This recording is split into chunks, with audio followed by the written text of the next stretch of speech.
আলম যে লোকটা এত খারাপ না, কিন্তু এই যে দালাল চক্র এরা মেয়ে নিয়ে এসে যদি শোয়ায় দেয় তাহলে কি হবে? নিয়ে এসে শোয়ায় দিচ্ছে প্রতিনিয়ত, ওরে খারাপ বানানোর পেছনে এর আশপাশে। আর তার ফ্যামিলির লোকজন যারে নিয়ে যাবে তারই ইমপ্রেস করছে। আমরা তো মেয়ে মানুষ, মেয়েরা চেহারা দেখে, মেয়েরা কিন্তু চেহারা দেখে না, টাকা দেখে না, কি আর দেখে, সেটাও কি মিডিয়ায় বলতে হবে? আমরা তো বলা শুনে মানে কেন? আচ্ছা আপু, তার সাথে তো আপনার বিয়ে হয়েছে, কাগজপত্র দেখাতে পারবেন? হ্যাঁ, সে এখন তখন তো অন্ধের মতো বিশ্বাস করেছি কালকে রাত পর্যন্ত। আপনি বিয়ে করেছেন, আপনার কাছে কোনো ডকুমেন্ট আছে কিনা? ডকুমেন্টস আছে কিনা? আচ্ছা, একটা প্রশ্ন, যখন রিয়ামনি এবং হিরালমের মধ্যে একটা ঝামেলা চলছে সেই মুহূর্তে গণমাধ্যমে আপনি বলেছেন হিরালম আমার জাস্ট ফ্রেন্ড, সে আমাকে বলাইছে পিটায়। আপনি যখন বলছেন তার বাড়ির অবস্থান, আমি আজকে আমি তখন তার বাড়ি অবস্থান করছি, রিয়ার সাথে আমার কথা হওয়ার পরে কিন্তু ফোন কেটে যায়, সেটা কিন্তু রেকর্ডিং হয় রিয়া। পরবর্তীতে উনি নিজে ফোন করায় আমাকে দিয়ে, করায় কথা পিটায় আমারে কথা বলায়। কে পিটায়? আলম। নাম বলতে হবে তো। আলম পিটায় আমারে কথা বলায়, তার মেয়ে পাশে বসা, তার কোনো মানে আছে না, কোনো প্রাইভেসি নেই যে মেয়ের সামনে এটা বলা যাবে না। সে বলায়, এডিটিং করায়, তার ওই যে সেলিম নামে একটা ছেলে আছে, এডিটিং করায়, তারপরে ওনারা ছাড়ে। আর সে তো, আমি তো তারে অনেক ভালোবাসি, আমি তো তারে ছাড়তে চাইনি। সে আপনি জানেন শুনে কেন বিয়ে করলেন? আপনি তো জানেন যে রিয়ামনি না, সে আমাকে বলছে সে নায়িকা। রিয়ামনির আগে তো সারা দেশবাসী জানে রিয়ামনি তার ওয়াইফ, আপনি জানেন না এটা?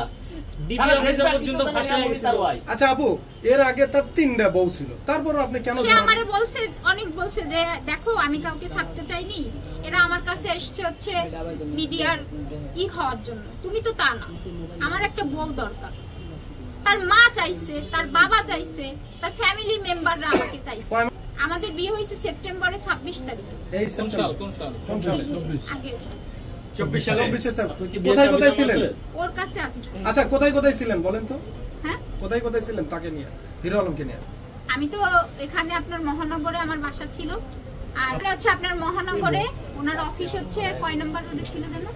116 নম্বর। 2 নাম্বার রোডে ছিল, আমার বাসা ছিল 1 নাম্বার রোডে। আচ্ছা, আমি প্রথম একেবারে আমার জিনিসপত্র নিয়ে যে 2 মাস 5 দিন ছিল গ্রামের বাড়ি। এখন জানি, তখন বলছিল ভাড়াটিয়া। ভাড়াটিয়া? আর একটা কথা, ভাড়াটিয়া কি বাংলাদেশে কি আমার 10 লাখ টাকার ফার্নিচার নিয়ে কি আমার ওই দরজা নেই, জানলা নেই, এই বাড়ি ভাড়া থাকা লাগে? আচ্ছা, রিয়ামনি তো কয়েকবার গেছিল আপনি থাকার পরও? না, একবার গেছিল, চলে এসেছিল। তো দেখা হয়নি দুজনের? হ্যাঁ হইছে। কি হইছে, কি বলছেন দুজন? আপু ক্যামেরা দুজনের কথা ওই যে অল্প 5 মিনিট, 2-3 মিনিটের মতো আমাদের ওর মা পরিচয় দিয়েছে সে ভাড়াটিয়া। আচ্ছা আপু, আমার একটা প্রশ্ন, আপনার আগের সংসার কতদিন আগে ডিভোর্স হয়েছে? আরো অনেক দিন আগে, আমাদের তাও 1.5 বছরের বেশি। আচ্ছা শুনেন, আমার প্রশ্ন, আলমরা গেছে এই ভোরে, যাওয়ার পরে হচ্ছে ওর মা আমারে বলে দিছে তুমি নিচে নামবা না, রিয়ারে বলে দিছে তুমি উপরে যাবা। আচ্ছা, এটা হয় নাকি? আচ্ছা, রিয়ামনির ও ছাদে ওই পাশে, আমি তো ওই পাশে। আচ্ছা আপু, রিয়ামনি 1 মাস বগুড়া ছিল, রিয়ামনি ওই দিনও স্বীকার করেছে, সেই 1 মাস আপনি কোথায় ছিলেন? রমজান মাসের 1 মাস। 1 মাস ছিল না তো, আমি রিয়ামনি নিজে স্বীকার করেছে। আমি 3-4 বার গেছি, তখন ও ছিল না। আচ্ছা, বগুড়াতে মিথিলা ছিল সিক্রেট স্ত্রী, সিক্রেট যেটা লুকানো, জানতাম, কিন্তু রিয়ামনি ওপেন, রিয়ামনি তো তার স্ত্রী। সেখানে আমি যখন বগুড়াতে যাব অবশ্যই মিথিলাকে লুকানো হবে, এটা তো বোঝার কথা, তাই না? আমি আসার পরে মিথিলাকে লুকিয়ে রেখেছে আমার সামনে থেকে।